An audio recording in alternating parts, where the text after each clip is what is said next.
نحمده ونصلي على رسوله الكريم اما بعد فاعوذ باللہ من الشیطان الرجیم بسم اللہ الرحمن الرحیم۔ میرے تمام ساتھیوں السلام علیکم۔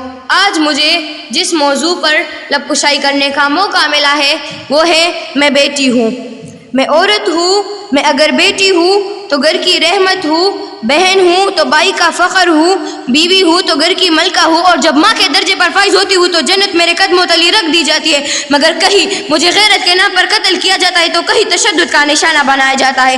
اگر میں اپنے قلم سے ظلم کا سر نیچا کرنا چاہوں تو مجھے جھوٹی تہمت لگا کر معاشرے میں رسوا کیا جاتا ہے۔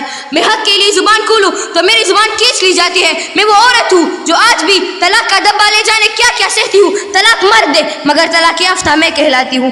ایسے میں جب مجھ سے کہا جاتا ہے میں رحمت ہوں، میں ملکہ ہوں، جنت میرے قدموں تلے مل جائے گی، جب جنت میرے قدموں تلے رکھ دی گئی ہے تو تم اس جنت کا احترام نہیں کر پائے تو رب سے تم کون سے جنت کے طلبگار ہو؟ تمہارے اس معاشرے میں اس رب نے مجھے بلند درجہ دیا، مگر اے ابن آدم تم کیوں بھول گئے کہ میں بھی بنت ہوا ہوں؟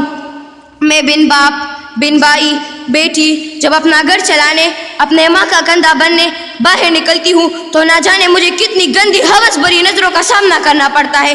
ایسے میں سوال کرتی ہوں کیا میں رحمت ہوں؟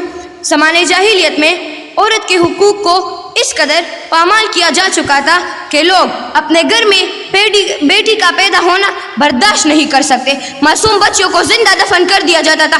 عورت کے حقوق اس حد تک چھین لیے گئے تھے کہ اگر کوئی آدمی فوت ہو جاتا تو جس طرح اس کی جائیداد اس کے بڑے بیٹے کی وراثت میں آتی، اس کی بیویاں بھی اس کے بڑے بیٹے کی بیویوں کے طور پر منتقل ہو جاتی۔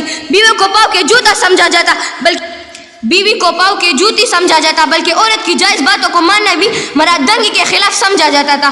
اللہ کے پیارے محبوب صلی اللہ علیہ وآلہ وآلہ وسلم نے دنیا میں تشریف لا کر واضح کیا کہ اے لوگو، اگر بیٹی ہے تو یہ تمہاری عزت ہے، اگر بہن ہے تو یہ تمہاری ناموس ہے، اگر یہ بیوی ہے تو تمہاری زندگی کی ساتھی ہے، اور اگر یہ ماں ہے تو تمہارے لیے اس کے قدموں میں جنت ہے۔ اور یہ بھی فرمایا ہے کہ جس آدمی کی 2 بیٹیاں ہو وہ ان کی اچھی تربیت کرے، ان کو تعلیم دلوائے، حتیٰ کہ ان کا فرض ادا کرے تو یہ بھی جنت میں یوں میرے ساتھ ہوگا جیسے ہاتھ کی 2 انگلیاں ایک دوسرے کے ساتھ ہوتی ہے۔ گویا بیٹی کے پیدا ہونے پر جنت کے دروازے کھلنے کی بشارت دی گئی ہے۔ والسلام۔